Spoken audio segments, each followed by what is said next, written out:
성경에서 자주 등장하는 용어 중에서 우리가 아는 것 같지만 잘 모르는 개념이 있습니다. 바로 회당입니다. 이 회당이 언제 생겼는지 살펴보겠습니다. 먼저 답부터 알려드리겠습니다. 언제 생겼는지 모릅니다. 우리에게 남아있는 것은 썰들입니다. 언제 생겼더라, 이런 썰들만 남아있습니다. 자, 이 썰들을 잘 정리해 놓은 교수님이 계십니다. 정일웅 교수님이십니다. 이분의 저서인 개혁교회 예배와 예전학이라는 책을 주요 텍스트로 그 썰들을 하나씩 풀어보겠습니다. 첫째, 바벨론 포로 등장설입니다. BC 586년경 남유다가 멸망당합니다. 수도였던 예루살렘이 초토화되고 그 속에 있었던 성전, 예루살렘 성전이 파괴당합니다. 더 이상 예루살렘에서 예배드릴 수 없는 때가 온 것이죠. 그때 많은 엘리트들이 바벨론으로 끌려갑니다. 메소포타미아 지역으로만 간 것이 아니라 이집트로도 갑니다. 이집트 북쪽에 있는 엘레판틴이라는 지역으로도 옮겨갑니다. 각기 흩어졌던 이스라엘 사람들은 어떻게 예배했을까요? 그들이 함께 모여 예배한 곳이 회당입니다. 회당을 시나고게라고 하잖아요. 뜻이 함께 모인다는 것입니다. 유대인들이 함께 모인다. 이들이 모여서 이스라엘인으로서의 정체성을 유지하기 위해 토라를 읽고 하나님께서 그들에게 행하신 것들을 기억했습니다. 기도도 드렸습니다. 이것이 첫 번째 썰입니다. 둘째, 마카비 시대의 등장설입니다.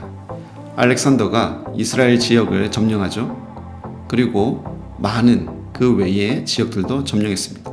그리고 죽어요. 그 후에 그의 부하였던 한 사람이 그 지역을 점령하고 대대로 통치하는데 그 중에 어떤 한 사람이 이스라엘을 많이 괴롭혔습니다. 그때에 못 참겠다 하고 일어났던 사람 중에 하나가 마카비 일가인데요. 바로 이 시대 때에 이미 회당이 존재했다라는 썰입니다.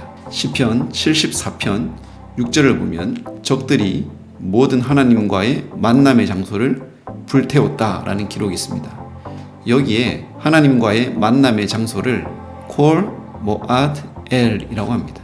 이게 바로 회당을 뜻하는 말이었다라고 주장합니다. 이미 마카비 시대에 회당이 있었다는 썰입니다. 셋째, 바모트 설입니다. 신명기에 따르면 하나님께 드리는 제사는 오직 예루살렘 성전에서만 행해져야 했습니다. 당시 바모트라는 곳이 있었습니다.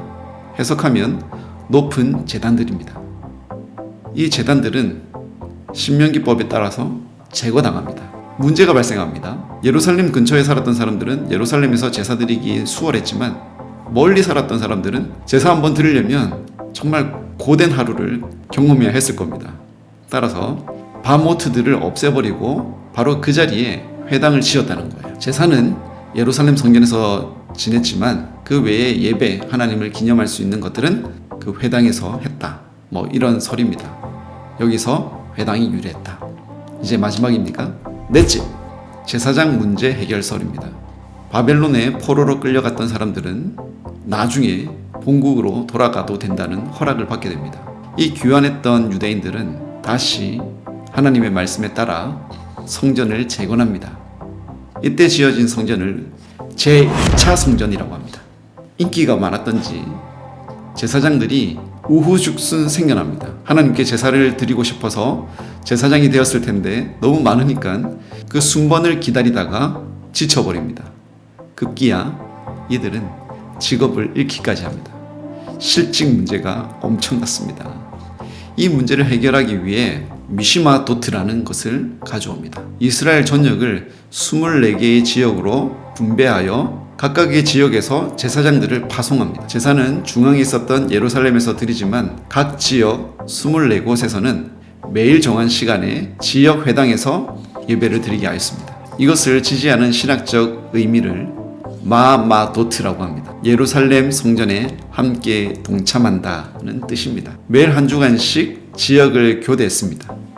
반년에 한 번씩 이들은 예루살렘 성전에 가서 예배를 집무하였습니다. 이때 회당 예배는 안식일에만 했던 것이 아니라 매일 예배했습니다. 첫날은 창세기의 창조 기사에 따라 성경을 낭독하였고 기도하게 하였으며 제사장이 하나님의 축복을 대신 기원하는 형식을 가졌습니다. 이것이 후대에 회당이 생겨나고 유대 종교의 예전 행위가 안식일을 중심으로 하게 하여 이루어지게 된 근거가 되었다는 것입니다. 정일훈 교수님은 네 번째를 지지합니다.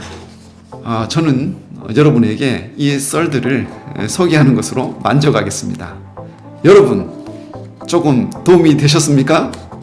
헷갈리신다고요? 그래도 알고 있는 게 힘입니다. 여러분, 화이팅!